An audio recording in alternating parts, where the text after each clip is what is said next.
Good morning. Welcome back to the Sporting Ace Football Show. Today is episode 2, and I'm happy to say that I'm joined by Freddie Humphrey Wakefield, who is our guest today. Freddie, if you'd just like to introduce yourself.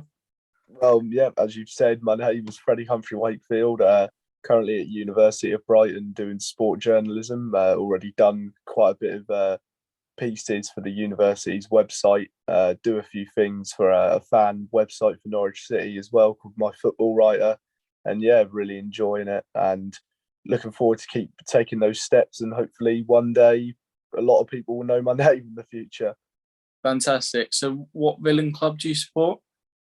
Well, yeah, Norwich City, obviously, hence the writing for the fan website, which obviously every other year that's all right, and then every year in the Premiership, I'd rather stay in a hole and not go anywhere.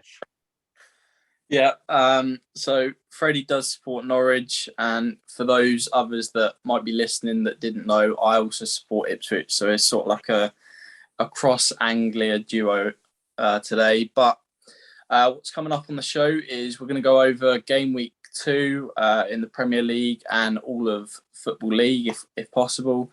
We're going to talk a little bit about the news and everything that's gone on this week, as well as that, getting ready for game week 3, talking about Fantasy Premier League. Today's topic, we're going to be covering Norwich and the Championship as a basis, because Freddie knows that more often than I do, due to Ipswich not being anywhere near the standard recently. And yeah, we're also going to go through a fact run of Norwich City where Freddie's going to get a chance to win some money. So, okay. Yeah, I don't think he actually knew that, but there's going to be a quiz. It's going to be like a little cash builder. I'm going to do my best to try and pick his brains, but also try and what's the word? Just try and catch you out, I suppose. Yeah. No, that sounds good. I'm looking forward to that bit. Try and finish that up and try and not make this too long. But here we go. Okay, so the first segment of today's show, we're going to be covering our Fantasy Premier League. Freddie, how did you end up doing? Yeah, didn't do too bad. Ended up with 47 points. I mean, that's below the average points this week. But,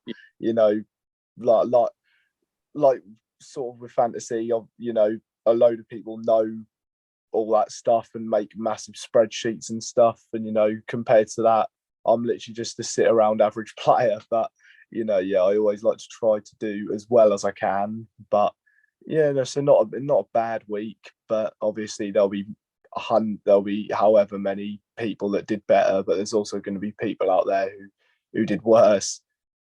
Yeah, it's almost trying to like find the hidden potential in between 4.5 to 4 million players. Yeah.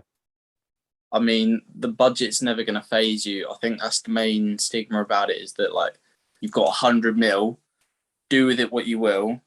Otherwise, you're going to do awful. Yeah, I think I've done all right for my team. Because we don't actually know who you've got in your team. Who have you actually got?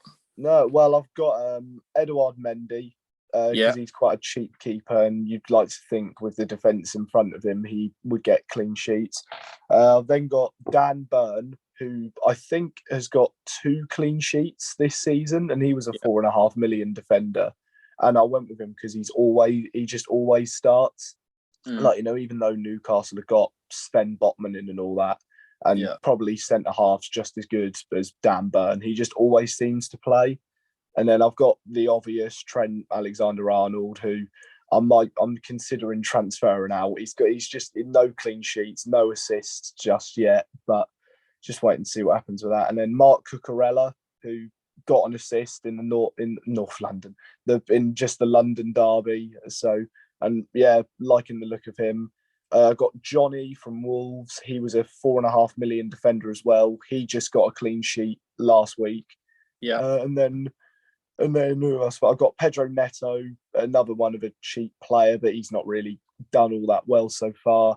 And then I've got Heung-min Son, Louis Diaz, and Mohamed Salah, who all quite expensive. Salah and Son could have done better the first few weeks. Diaz had a decent week. Obviously got that ridiculous goal against Palace. Yeah, and then I've got Erling Haaland because it's just such a obvious choice. You know, he's bagged twice on opening day, got an assist against Bournemouth.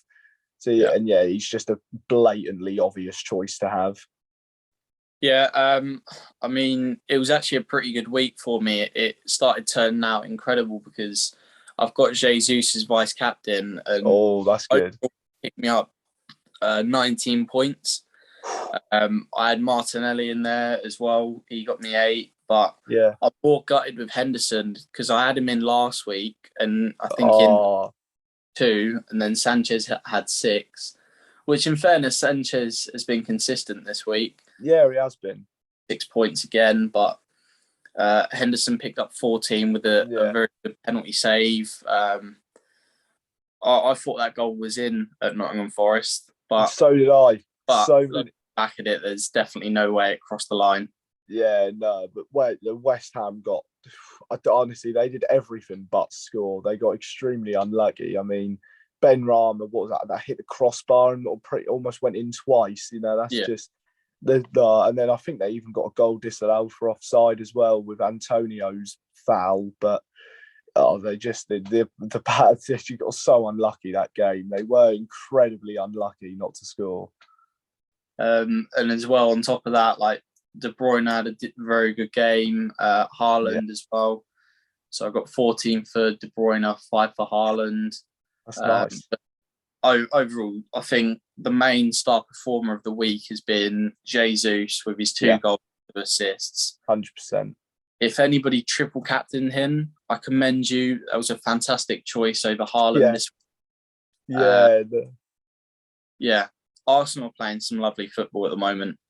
Yeah, they definitely are. Bournemouth are going to be in big trouble when they're playing them on Saturday. Yeah, Bournemouth really are going to be in big trouble. I mean, you know, I've been impressed though with Bournemouth so far. You know, they've only signed 4 players, and albeit, you know, obviously bringing in Roberto Neto from Barcelona looks good on paper. And also the signing of Marco Sense from Feyenoord also looks like quite a good transfer. You know, he's quite a decent centre-half. He's done well in the Eredivisie. It's a case of will he be able to cope with physicality and whatnot, the old classic whenever a player comes to this league. And then there are other signings like Ryan Fredericks and I can't remember their other signing, but just, you know, it's a very mixed bag of players that maybe might do enough but might not also be enough. But then, you know, they beat Aston Villa quite convincingly, and then, you know, obviously City were always going to batter them, there's no doubt, but it could well be a rinse and repeat with Arsenal because they're just, like you've said, some unbelievable football being played. They are a joy to watch at the minute. They really are. Yeah, I'd much prefer to go and watch Arsenal over Man City, or Man United at the moment. What do you feel is going wrong there? Just, I think a main problem is they're so devoid of any form of confidence.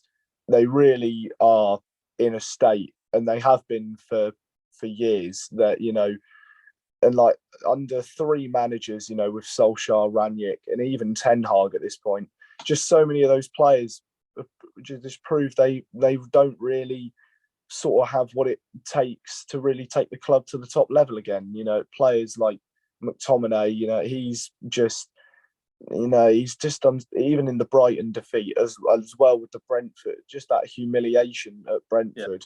You know, he kept carrying the ball forward and he kept losing it. And Fred as well, you know, he runs about a lot and he does try, but, you know, that only can get you so far. You know, it's like if your whole team can't just communicate, and even Lissandro Martinez, don't get me, looked like a good signing at the time, but his obvious, you know, lack of height, he's instantly struggled. He's come up against 2 strikers in Welbeck and Tony, who, you know, are quite built. They got good physicality, and, you know, they're both relatively tall. And he massively struggled. He could barely deal with them.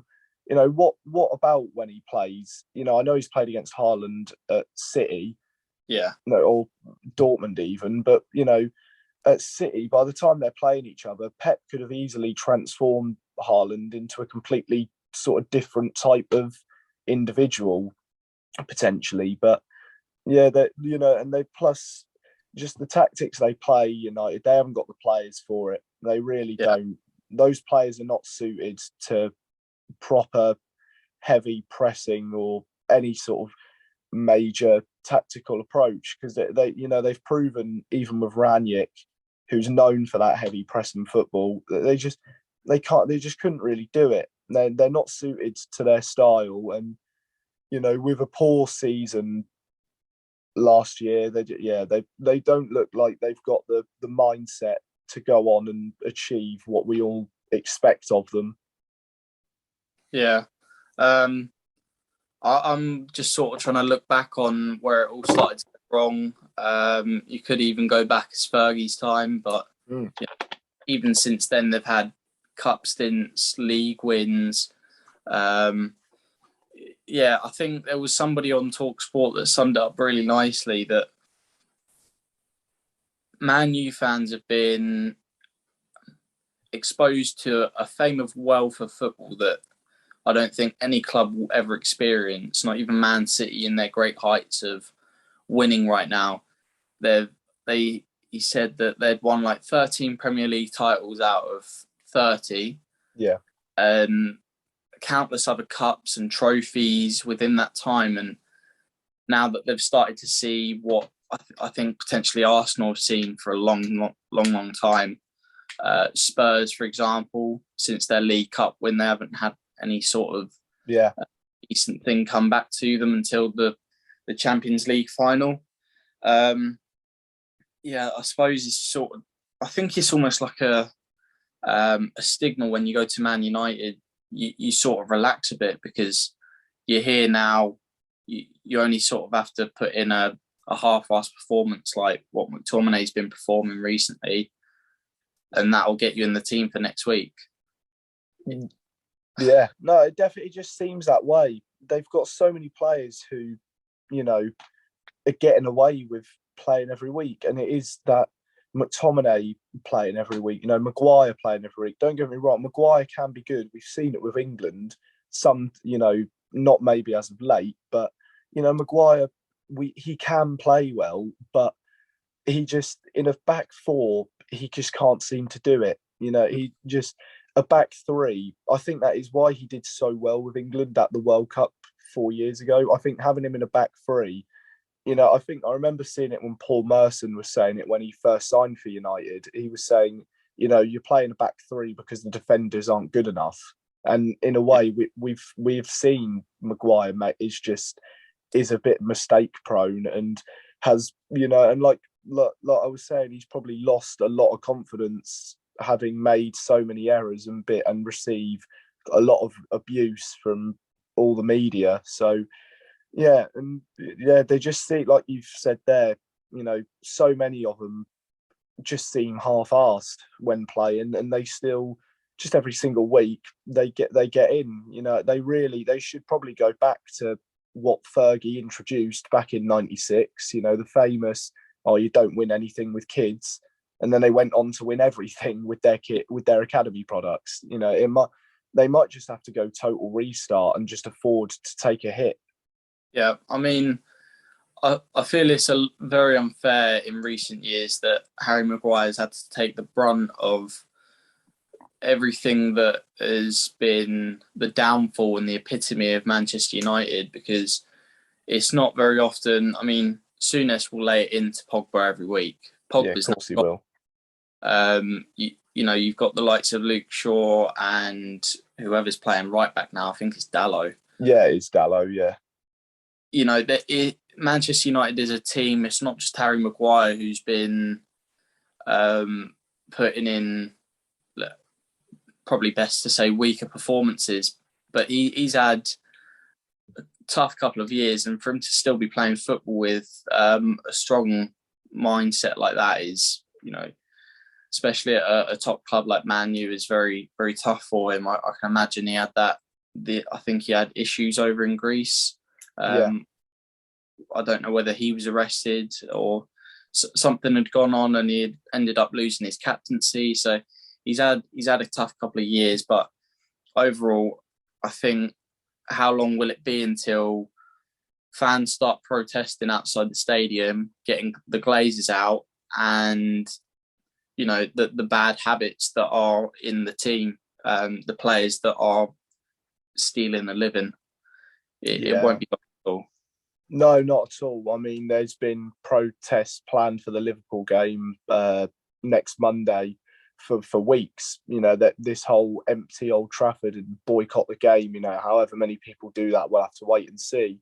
But they've had that planned for a while. Obviously, they had that one during the COVID pandemic in that whole season of the Premiership, where it was obviously all behind closed doors. And fans ended up in the stadium all over the pitch, and that was for a Liverpool game, and they ended up getting it postponed. So we know the United fans. We know that they've had enough. That's been very evident for a couple of years now, and the Glazers. I think Gary Neville was summing it up perfectly when he was speaking after the Brentford game and talking about how the little care they sort of have. They took £24 million out of the club last season, and Old Trafford, as much as it is a great stadium, I've been there once before, and it's a fantastic stadium to go to, but it is in need of a bit of refurbishment. There is areas around there that have evidently haven't been touched in a good 10-15 years, so they need to really just try, because even Old Trafford itself, just as that notorious fortress where you go and you're never expected to win, anyone now can go there and think, let's just have them, because so many people fancy their chances at the minute. When maybe as little as possibly like 5 years ago, some teams might have been thinking, oh God, we got Man United away next. We need to bring the A game. Yeah, it's now sort of I think there was a pundit on Sky Sports that summed it up perfectly. He had ended up saying, you go to Man United to try and steal a point. Now clubs are coming away with 3, and they're sort of scratching their heads as to why. Moving on though, we've got 3 red cards to talk about. Yep. Conte, Tuchel, and Nunes. Like all 3 of them, I think I'm wondering what is going through their mind right now, or during the time that it happened. Yeah. I think Conte and Tuchel's is, probably, they have that whole altercation in the game. You have at Tuchel, when I believe it was Reece James' goal, you've got him pacing it down the touchline and going absolutely mental. But as you sort of expect, from a manager in a derby game, it's always one that gets you really fired up, and the game is played at 200 miles per hour. There's tackles flying everywhere, and it's just high paced all game. And then obviously no matter who you're playing against, you're going to go crazy at a 96-minute equaliser, let alone when it's a derby game. But, and then obviously Conte coming to his old club as well, and, tensions are high. There's that whole stigma of all Conte's back. It's a London derby. Spurs haven't won here in however many years it is. It's ridiculously long since they last won at the Bridge. And then once it gets to full time, obviously you have that whole handshake incident, whether that's Tuchel or Conte who refuses to let go of it, and then they all just spark up and everyone's going crazy. And they're 2 managers with tempers, there's no doubt, and obviously both extremely passionate for their sides. And neither one's going to want to back down in that scenario. They don't want to maybe try and appear a tiny bit fragile, and they just want to go at it and continue a rivalry. Yeah, you hit the nail on the head there. They're fiery characters, especially Conte returning to the Bridge. It was always going to spark up a bit of an outbreak. You could see that happening. I think one of my second best performances of the week has to go to Romero. He had Havertz in his pocket all day. He was clearly winding them up, and I could definitely see which will lead nicely on to how Anderson was dealing with Núñez. Yeah. And was coping well with his experience, trying to wind him up. And he almost got away with it in terms of the entire result for Crystal Palace, because they did come away with the draw from Anfield. But based on the situation they had, I reckon they probably should have won. Yeah, they definitely could have done. And Anderson as well, he, that whole art of trying to wind up a striker and get in his head, any defender at any level will want to do it, because, they just want to annoy them and give them a hard time. And then, if you win a couple of long balls forward, or you keep tackling them, you can just be in their ear all game and you can throw them off. And he did exactly that. He was just being a pure wind up, pushing him about, giving him a little bit of a barge. You can tell Núñez was easily getting annoyed by it, because he kept turning around, looking at him. He kept complaining to the ref. He wasn't getting anything, because, a bit of a push and a shove, it's not exactly massively worth of a booking at that point. That's just being a bit physical. And then eventually, obviously, it loses his head. And you cannot do that. He has let his teammates down by not being able to keep a level head. And, it is an obvious headbutt. Anderson has got every right to go down in the way he did, because, it's proper force. It's not like, so many things we see now where it's like a player will square up with their head and that, someone will just go down. It's a proper turn around and jolts the head up and catches him on the chin. He's completely lost his temper. And if he does it again, Liverpool could be, they spent a lot of money on him. What was it? I think 85 million. I think it was a ridiculous amount. You can tell the quality he has when he is playing football. I could probably see stints of a fiery Diego Costa that we once saw before at Chelsea. But you can't turn around. You cannot do that. Yes, in my eyes, it was a bit tame, but the whole intent on causing and inflicting pain or harm to any person, any player, is a bookable offence by a red card. It literally is as simple as that. Yeah, and he just, it is just silly. I can understand why he's going to get frustrated, but you cannot let your frustration get the better of you, because it ends in that outcome. And now he's banned for 3 games, and if Liverpool get any other forward injuries, in that 3-game spell, Klopp's going to be, he's already staring down the barrel in terms of other injuries. He had to bring in Nat Phillips, who I thought was very good to see him return. I thought he had a very good game for someone who's not played for Liverpool in a long time. And if he's got barely any forwards left, he's going to be, he might have to, if that comes before the window shuts, he might have to start searching in the market again. Potentially. Based on the whole game in itself, that when Núñez was on the pitch, it looked as if Liverpool was struggling to get any sort of attacking momentum going. Palace was sitting in deep. They were hard to beat, and they were a formidable defence at times. But as soon as Núñez came off and Diaz scored his fantastic goal that I think could easily be the contender of goal of the season, it definitely almost seemed easier for them at 10 men than it was 11. And might have been yesterday that I watched your video where you said did Huddersfield get a man sent off? Yes, they did. Yeah, they did. So I sort of felt that it became easier now that they had 10 men, as they were, I don't know, just sort of finding pockets in the spaces that they couldn't see before, because Núñez was playing a striker role, which he had to do via Klopp selecting him and picking him there. But I will say that I was very disappointed with Alexander-Arnold again. He's especially back to FPL. I think he is the highest valued defender, something like 11 million. Yeah, he's a big big money.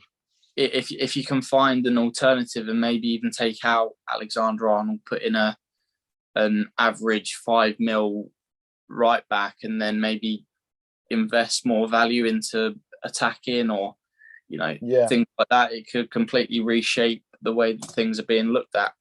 Yeah, I do think so. Trent is obviously, we know that he's one of the best fullbacks in the world right now. There isn't much doubt about that. And, his attacking capabilities are just ridiculous. His assist numbers from right back are just spectacular. But yeah, so far this year, it's just not been working out. But, it's 2 games where you would like to think on paper he should be thriving with assists. Fulham, you would have expected them just to camp up and go for damage limitation. But, Fulham took the game to them, and, I think it's Mitrovic's first goal. He climbs all over Trent and scores a header at the back post. And then he's just not been able to get the assists at the minute. I don't know what it is, but you would say in this, he's probably going to go and kick on now and properly go on and get plenty of assists. And that'll be once I take him out of the fantasy team, he'll come back and bite me in the backside for it. Yeah, in fairness, it has only been 2 games. Yeah, exactly. It's towards the start of the season, and I suppose nothing can be helped at the moment based on the injury list that Klopp's got. But there's no defeating the fact that Klopp has quality on his bench. The fact that he could sort of moan and direct the blame elsewhere. He's got a good back bench where he's made signings before. For example, I don't know if Jota is actually injured. I'd have Jota in there up front, scoring goals as frequently as possible. Saying that, he probably is injured now. No, he probably is. But yeah, you would like. Yeah, I think.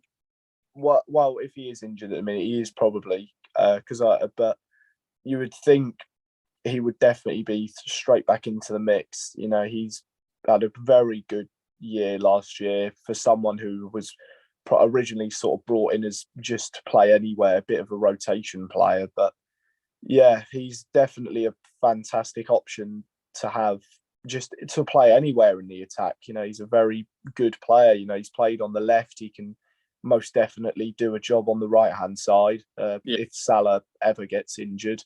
And then even up front, he's proved he can do well in a centre forward role. He scores goals, and he's obviously a fantastic player. Yeah, and now we're going to move on to the main topic of today's show, which is Norwich and the Championship. So, first of all, I might as well just ask you, how do you see briefly Norwich's season this year? It's been slow. It's definitely been slow. The start we've had is, for a team of our standard and of how good our quality of players is, you wouldn't expect us to be 16th after 4 games played. But we usually have very slow starts. There's no doubt. When we won the league in the 18-19 season, it took us 7 games to get our first win. And that says it all. That is a long wait of games that you're always going to be staring down the barrel of lower mid-table. And it would. And after 3 games in that campaign and this one, we only had 1 point.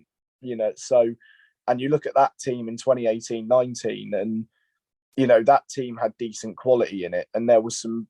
There was excellent players like Emi Buendia, Jamal Lewis was still there, Ben Godfrey was there, and we had players who, were hidden away talents in their prime years who massively cared about the club. They all played with heart on their sleeves. They all played for the badge. And then this team, in terms of star-studded players, has also got a lot of it. There's Cantwell, Rashika is still here, albeit he definitely could do better than what he's performing at. We've got Pukki, who scored over 50 goals in this league. He's yet to score this season, but he isn't getting as much service as we know he can do. There's some good area, and even some of the signings we've made. Marcelino Nunez from Universidad Católica in Chile. He looks brilliant. He's fantastic. His range of passing, his set piece ability, and also the way he reads the game is absolutely fantastic. And then some of our loan players returning as well, like Daniel Sinani. He was brilliant against Huddersfield last night. He was on loan there last season. And I noticed a lot of the Huddersfield players, they've all played with him last year. They all just seem to back off him. They let him play his game. He was having a field day. He got a goal and an assist. And he looks fantastic. It's just, that is exactly the sort of player that we've needed since Buendia left. I'm not saying that he might reach Buendia levels of ability, because Emi Buendia he's just unreal. But Sinani, it's a shame he doesn't play much at Villa. But if Gerrard prefers Coutinho, he knows Coutinho extremely well. And Buendia, if he isn't a massive fan of him, then that's what he decides. But we'll take the 30 whatever million we got for him.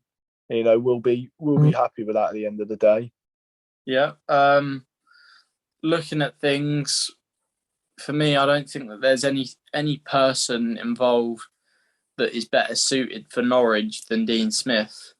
He's possibly one of the best characters to have in your setup. I mean, Daniel Farke did phenomenally for you as a club, future of your club.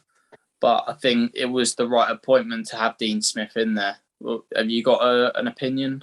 Well, I can definitely tell you a lot of Norwich fans at the minute would disagree with what you've said. But it's just how some are. Our fan base is notoriously a negative one. There's no doubt. We do get, when the going gets tough, we definitely make it a lot tougher as fans. But Dean Smith has been here for almost a year, and his statistics could be better. But then again, given how bad our Premier League season already was, and the injury crisis that he suffered, and the quality of players, they just didn't look good enough for the Premiership. So he was always going to take a battering, but he's got that first win now in the Championship. He's been promoted already with Villa, albeit he had Jack Grealish in his team, doing all the work. But I think he's got overall a good squad to have, and there is a lot of Norwich fans say we don't really have a clear style of play. I don't really care about a style of play as long as we win football games. That's what we're here in the league to get out of, and ultimately do as well as we can, and get the results that are needed. He definitely, he's a good guy, Dean Smith. He loves football. He always wants to be in work, coaching. He's got very good man management skills. He's definitely a good coach. There may well have been other candidates who might have a more exciting style of play, but at the end of the day, if you win games, and albeit we might sit there a bit bored watching it, but as long as we win, that's all I care about. Yeah. For the overall Championship season, who can you briefly direct us to that might get promoted, might get playoffs, and potentially get relegated? Yeah, I think relegation candidates, I'm definitely Reading. They've been very poor. I know they got a win the other week.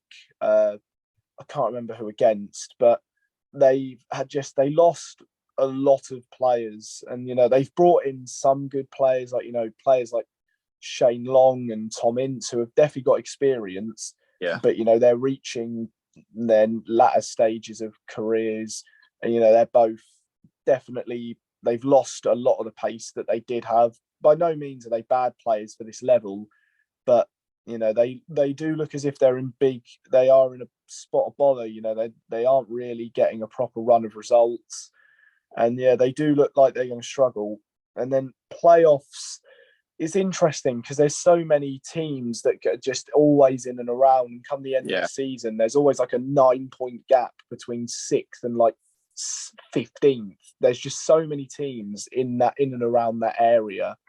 But I think on maybe to try and reach that, definitely. What's that? Sorry. If you could try and pick one team to definitely make playoffs, I'd say Hull City.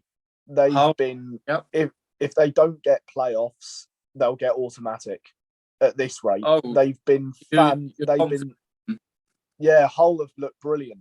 They look absolutely brilliant. They've brought in last season they got a new Turkish ownership, like a Turkish-based consortium. They brought in a new Turkish manager, and they've signed a lot of good talents from the Turkish league. And their main guy being Ozan Tufan, who's played almost 70 games for the Turkish national team and has played a lot of his career in the Turkish league and a few stints of European football. And he's been very good so far. And I've been very impressed with Hull City. They did beat us last Saturday, but we really gave them we should have beaten them. We were a better side, but that's just what happens sometimes. But Hull, they've had a very good start, and all of their signings have clicked together quickly, which is what you want. And they've got the clear quality, and I think they're definitely on their way for a Premier League return at this point. They've looked very impressive. So good investments for Hull, and potentially the downfall of Reading. But overall, I think the Championship is one of the hardest leagues to both get out of, unless you get relegated. Like Ipswich have. It's a fantastic league, filled to the brim with talent, oncoming youth that is gonna be building into superstars. You've got players coming down from the Premier League to have their loan spells. Like you've had Mount going on loan to Derby. I think Conor Gallagher, was he at Swansea, something like that? I think he was, Now at Forest, he had to go right down to the very bottom at Oldham, worked his way up through Swansea, Bournemouth, and he's eventually managed to get promoted. There's bundles of talent, and definitely, I'm hoping if Ipswich can get promoted next year, or this year preferably, I'd love to just go and rewatch quite a few of the Championship games that we hope to get involved with. But we're now going to be running on to our final section, which is the fact run of Norwich City Football Club. Right. Okay. So I hope your intel isn't that good, because my money's at stake here. We're going to do it at we're going to do it at £2.50 per correct answer. Right, and then question here. Right. So if you can answer as quickly as possible, of course. And just try and get as many correct for your sake, that is. Yeah. Here we go. So, starting the timer off now. Beep. All right. Which year was Norwich City formed? 1902. Damn it. Okay. This is a very easy second question. What is Norwich's nickname? The Canaries. There we go. Five quid cash there. Where did the club first play their home games? The Nest. Can you give us a road? What? I can't think of the road the Nest was on. And obviously, I know it was the stadium was called the Nest. I got to think of the road. Gonna have to rush you. Bum bum bum bum. I don't know the road name. I don't know. Not too sure. Do you want to know it though? Yeah, because I know the stadium name, but the road would be class. I'm sure that Nest on your end is Correct. It's Newmarket Road. Of course, it's fucking Newmarket Road. Of course, it is. So that's £2.50 cash back for me. What year did Norwich start playing at Carrow Road? 1935. Oh, bugger. So you're up to £7.50. What colours did Norwich wear when formed in 1902? Blue and white. Correct. That's a tenner. And then we'll go for the final question and the most important of them all. And you know, it is important for this final segment because it will determine whether you get £12.50 or you stick with your tenner. All right. Overall, based on history and I know what's coming. I know what's coming. Right. Based on history and the entire forming of both clubs, which is the best team in East Anglia? Well, thing is, in terms of history and trophies, there is, you know, I will gladly admit Ipswich are the bigger team. You know, that is it. You know, Ipswich have won FA Cup, First Division, and the UEFA Cup. We've not even been in an FA Cup final. You know, there's, you know, I'd say in recent history, last 20 years, I would say we've been, in terms the more, well, I wouldn't really say bigger club, but I'd say, you know, in the last 20 years, if that's when people started watching football and you had no clue about history, you would probably look at the both sides and go, oh, Norwich haven't lost them in 20 years. They must be miles ahead of them. But no, in historical context, I have, you know, I will just, you know, I'll admit, because Ipswich won more trophies. That's just how it is. They've, you know, you've won more prestigious competitions than we have. You know, all we've got is 2 league cups. You've got a European Cup and a league title.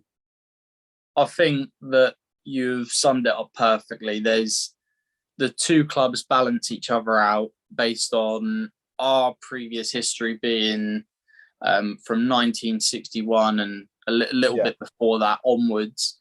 Like we've had fantastic stints in the past. We've had, you know, top-notch Premier League seasons.